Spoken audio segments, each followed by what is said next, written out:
একদিকে দীঘার জগন্নাথ মন্দির আর অন্যদিকে শ্রীক্ষেত্র পুরী। চলুন জানি পুরীর মন্দিরের থেকে ঠিক কি কি আলাদা রয়েছে দীঘার জগন্নাথ মন্দিরে। 800 বছরের পুরনো পুরীর জগন্নাথ মন্দির কলিঙ্গ স্থাপত্যের নিদর্শন, তৈরি হয়েছিল বেলে পাথর দিয়ে। অপরদিকে দীঘার মন্দিরের সর্বত্রই মার্বেল এবং রাজস্থানী গোলাপি বেলে পাথরের কারুকার্যই চোখে পড়বে। 2, পুরীতে জগন্নাথ মূর্তির তলে থাকে 1 লক্ষ শালগ্রাম শিলায় তৈরি রত্নবেদী। দীঘার ক্ষেত্রেও রত্নবেদী থাকছে বটে, তবে তা 1 লক্ষ শালগ্রাম শিলার নয়। 3, পুরীর মন্দিরের আদলে সবটা করার চেষ্টা করা হলেও দীঘার জগন্নাথ মন্দিরে থাকছে বিশেষ কিছু চমক, যেমন থাকছে দীপস্তম্ভ।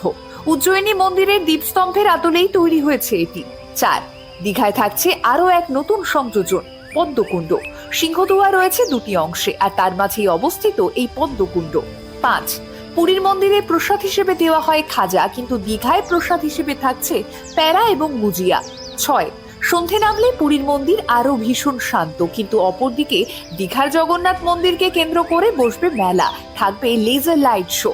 হ্যাঁ, এটা ঠিক যে পুরীর শ্রী মন্দির যেমন 4 ধামের অন্যতম, যেমন ঐতিহাসিক নিদর্শনের জ্বলন্ত উদাহরণ, হিন্দু ধর্মের মানুষের অন্যতম পবিত্র স্থান, ঠিক তেমনি দীঘার বুকে গড়ে ওঠা নবনির্মিত এই জগন্নাথ মন্দিরেও থাকবে প্রভুর বাস। দীঘায় জগন্নাথ মন্দিরে প্রাণ প্রতিষ্ঠা করেছেন স্বয়ং পুরীর মন্দিরের প্রধানরা এসে। তাই কমেন্টে জয় জগন্নাথ লিখে এক্ষুনি ভিডিওটা বন্ধুদের সঙ্গে শেয়ার করতে ভুলবেন না।